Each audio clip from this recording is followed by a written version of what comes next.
बैठिए।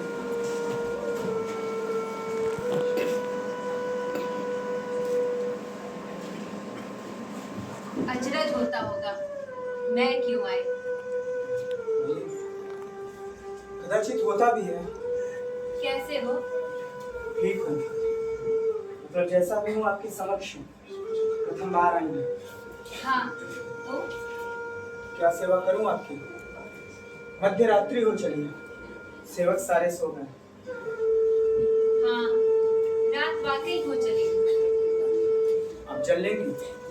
नहीं, प्यास नहीं। कुछ कहना चाहती हैं आप? मैं तुमसे मिलने आई हूँ। जानता हूँ। तुमसे कुछ बात करनी थी। कृष्ण की बुआ कृष्ण का कोई संदेश लाई है तो निराश करने के लिए क्षमा चाहूंगा। उन्हें मैं अपना उत्तर दे चुका हूँ। मुझसे इस तरह शब्दों को ओढ़कर बात मत करो। मैं तुमसे मिलने आई हूँ। क्यों आई हैं आप यहाँ? क्योंकि एक माँ को अपने पुत्र से मिलने का अधिकार है। हाँ, माँ को। क्या थी मेरी वो? क्या था मेरा दोष? जिसने पाला उसी को माँ माना, परंतु तुम्हारा ये स्पर्श, कई रातों से लेटा ये अनंत आकाश ताकता रहता हूँ। सब कुछ सिमट जाता है बस एक शब्द में, माँ। सब कुछ तो मिला मुझे जीवन में, सुख दुख, क्रीड़ा, यातना, प्रेम, राजपाट, सब कुछ। पर क्या था मैं? नराधम, घृणित, क्या था माँ? तो क्यों त्याग दिया था मुझे? क्यों छोड़ दिया था मुझे इस नरकाग्नि में झुलसने को? जब सब मुझ पर ताने कसते रहे, मेरी आत्मा को नोचते रहे, तो क्यों नहीं छिपाया अपनी आंचल में? क्यों नहीं अपनी गोद में सिर रखकर कहा मैं हूं ना? इतने से पांव थे मेरे, घुटनों के बल भी नहीं चल पाता था। क्यों नहीं उठाया अपनी गोद में? क्यों नहीं चूमा मेरा मुख? क्यों नहीं अपना स्तनपान कराया माँ? क्यों? मैं असहाय हूँ, मैं बहुत सहमा हुआ हूँ। मैं क्या करूँ, किधर जाऊँ?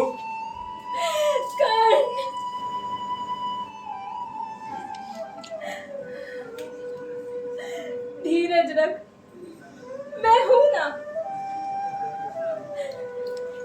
कितना बड़ा हो गया है तू, कितने कोमल केश, पर कितना खुरदरा है तेरा शरीर। तू जितना विशाल और कठोर है, उतना ही कोमल भी। कपास के श्वेत फाहे सा। तू जानता है, तू बिल्कुल भी बड़ा नहीं हुआ। तेरा बचपन जैसे वहीं ठहर गया हो। कुछ भी तो नहीं बदला, सिवाय इसके कि तू लापरवाह हो गया है। मैं नहीं थी ना? हाँ, और आज आप हैं। और विडंबना देखिए कि आप कहाँ हैं और मैं कहाँ हूँ। कर्ण! क्षमा कीजिए राजमाता, इस प्रकार भावनाओं में बहना मेरी आदत नहीं, परंतु कई बार हमारे शरीर और हमारे मस्तिष्क से भिन्न ही कोई चीज हमें नियंत्रित करती है। मैं रात्रि का तीसरा पहर बीत रहा। भोर से पूर्व राजमाता राजमहल को जाना चाहेंगी? राजमाता मत कहो मुझे। तो फिर क्या कहूँ? क्या कहूँ? कदाचित ये आप भी नहीं जानती। मुझे इस तरह अपमानित मत करो पुत्र। अपमानित? जो स्वयं जीवन भर अपमान में जिया हो, तो भला क्या किसी को अपमानित करेगा राजमाता? अपमान को जानकर अपमानित करना बहुत कठिन होता है। काश कि आप इसे समझ पाती। बहुत समझदार हो गए हो, है ना? अपमान, दुख, यातना तो सिर्फ तुमने ही तो सहा है। सत्य जानकर ही तिल मिला उठे हो। और मेरा क्या? जिसने इस सत्य को जना, और फिर इन्हीं हाथों से उसे मृत्यु की कोख में डाल दिया। किसी से कुछ कह भी ना पाई। जननी क्या कहती जब जनक ने ही मुंह मोड़ लिया। तुम्हें क्या लगता है, तुम्हें लहरों में बहाकर मैंने क्या महसूस किया होगा? मुक्ति?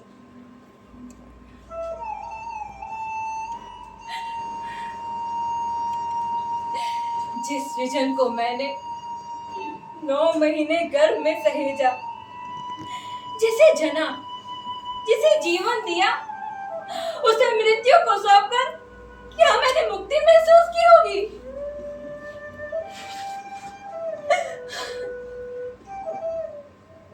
बिछौने में मुंह छिपा न जाने कितने बार उससे मैंने अपनी वेदना को कहा। सिरहाना भी गीला हो मेरी त्रासदी पर रोता था और मैं कुछ भी ना कर सकी। क्यों नहीं किया कुछ? क्यों नहीं कहा कुछ? क्योंकि मैं स्त्री हूँ। हाँ, और केवल यही अंतर रह गया या आप केवल स्त्री ही बनी रही, माँ बनने का कभी प्रयत्न ही नहीं किया। कर्ण, ये समाज तुम्हें कभी नहीं स्वीकारता। क्यों नहीं स्वीकारता माँ? क्योंकि तुम मेरे अवैध संतान हो। क्यों हूँ मैं अवैध संतान, जबकि मेरे पिता हैं? पर तुम्हें पिता ने अपना नाम नहीं दिया। तो फिर पांडव वैध कैसे हुए? क्या पांडव ने उन्हें अपना नाम दिया था? मानता हूं कि उन्होंने उन्हें अपना पुत्र माना था, परंतु क्या थे वे उनके पुत्र? तो जब उन्हें स्वीकार सकते थे तो मुझे क्यों नहीं?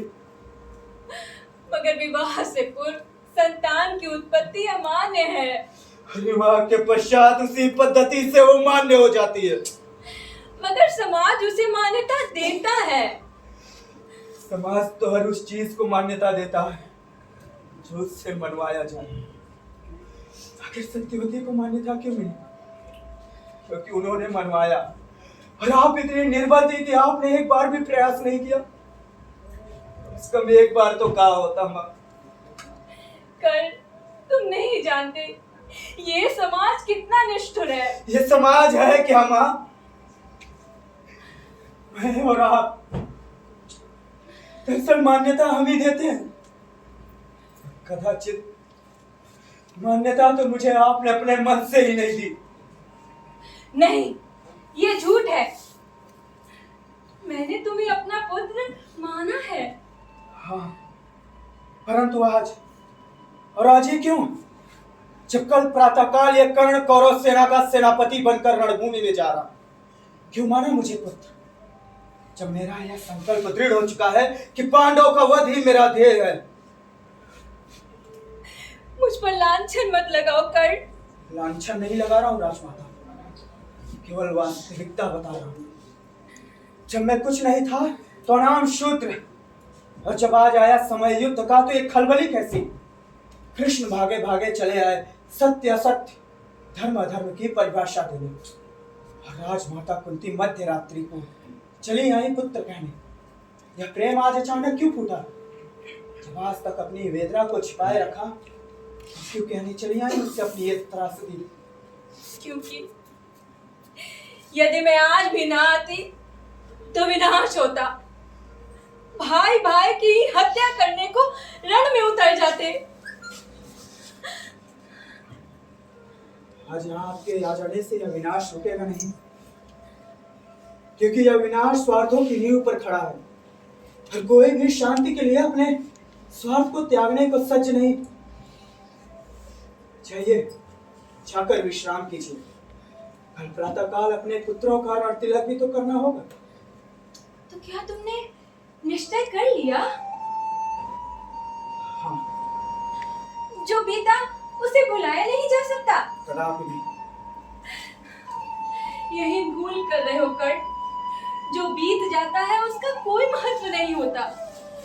महत्व होता है उसका जो है ये आने वाला है।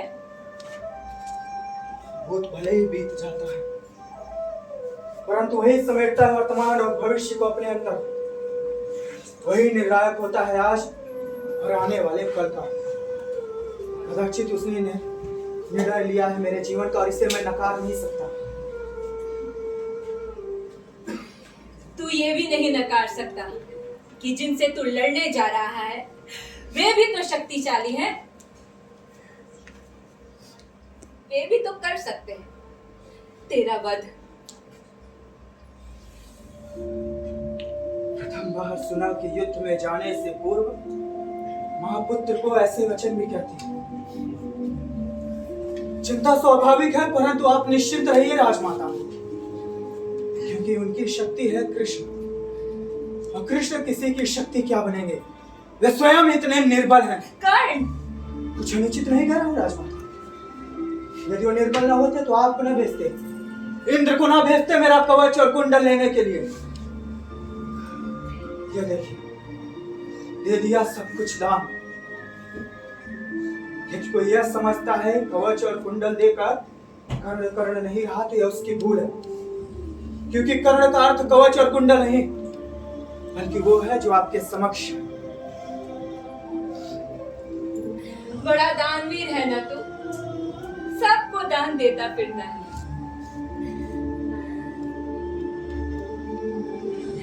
अपनी माँ को दान नहीं देगा? अपनी माँ को दान देकर उसे छोटा करूं, उससे नहीं होगा माँ। परंतु तुम्हें एक वचन देता हूं। आज तुम्हारा ये अवैध पुत्र तुम्हें वचन देता है कि अर्जुन को छोड़ अन्य किसी पांडव का वध नहीं करूंगा। अर्जुन या मुझ में कोई एक ही जीवित बचेगा। यह संसार जानता है कि तुम कल भी 5 पुत्रों की मां थी और सदैव रहोगी। इसी में संतोष कर लो मां। संतोष, संतोष तो संसार को होगा, मगर पुत्र तो एक होगी।